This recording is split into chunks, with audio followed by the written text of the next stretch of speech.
दिन गिनते थे अवधि के अवधपुरी के लोग, इधर भ्रात को भ्रात का दुष्चय हुआ वियोग। इधर अयोध्यापुरी में रामचंद्र जी की 14 वर्ष की अवधि पूरी होने के सभी अयोध्यावासी दिन गिन रहे थे, और इधर भाई भरत को बहुत वियोग में थे।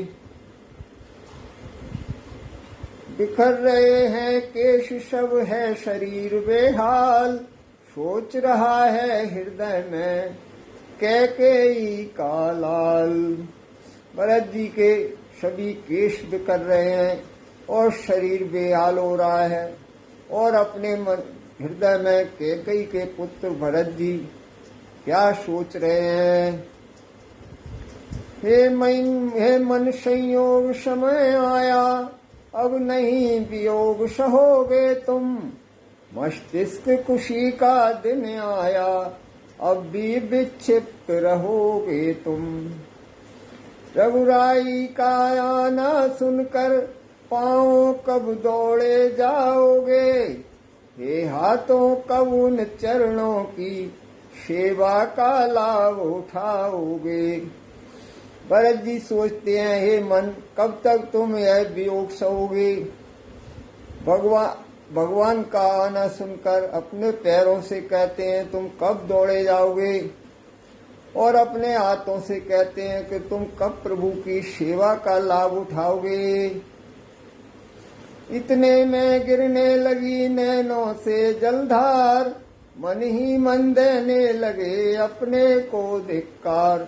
ऐसा सोचते हुए भरत जी के नैनों में से अश्रुधारा बहने लगती है, और मन ही मन में खुद को धिक्कारने लगते हैं।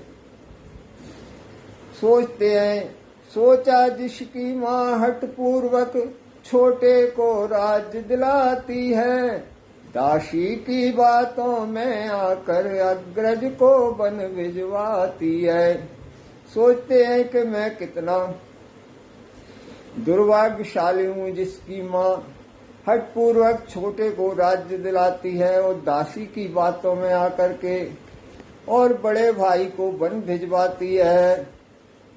विषम विरोध की बूटी को जो शुदा समझ कर पीती है, दुनिया दे के उसकी संतति ऐसे रो रो कर जीती है। जिसको वो अमृत समझती है उस विष के समान उस बूटी को पीती है। जिस घर में राज्य फूट का हो उजड़ ही वह घर होता है, रत्नों का भी भंडार यहाँ कंकड़ पत्थर सा होता है। भरत जी कहते हैं कि जिस घर में फूट पड़ जाती है वो घर उजड़ हो जाता है, वहाँ रत्नों का भंडार भी कंकड़ पत्थर के समान होता है। इसी समय आया उन्हें एक चित्र का ध्यान, मात सुमित्रा अवध है तुमसे स्वर्ग समान। इसी समय उन्हें अपनी दूसरी माता सुमित्रा का ध्यान आता है, और उनके बारे में क्या कहते हैं। माता हाँ हाँ तुम माता हो, सच्ची माता कहलाती हो, इस शून्य सघन विपिन में तुम सिंगनी समान सुहाती हो। हे माता सुमित्रा, तुम ही सच्ची माता कहलाती हो और तुम सिंगनी के समान शोभायमान होती हो। रघुकुल की महिलाओं में तुम आदर्श बखानी जाती हो, जो सौतेले की सेवा में निज सुत को साथ पठाती हो। रघुकुल की सभी महिलाओं में तुम आदर्श मानी जाती हो, जो कि अपने पुत्र को भगवान की सेवा में भेजती हो। जिस घर ऐसी मात हो वह है देव स्थान, हो सकती है उसी के लक्ष्मण सी संतान। भरत जी कहते हैं जिस घर में ऐसी माता होती है वह घर देव स्थान के समान होता है। और ऐसी माता के ही लक्ष्मण के समान संतान पैदा हो सकती है।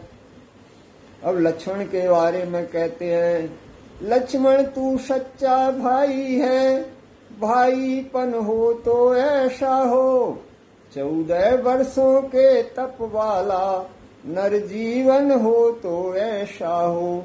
हे लक्ष्मण, तू ही सच्चा भाई है, अगर भाईपन हो तो ऐसा ही हो, 14 वर्षों की तपस्या करने वाला नर जीवन हो तो ऐसा हो।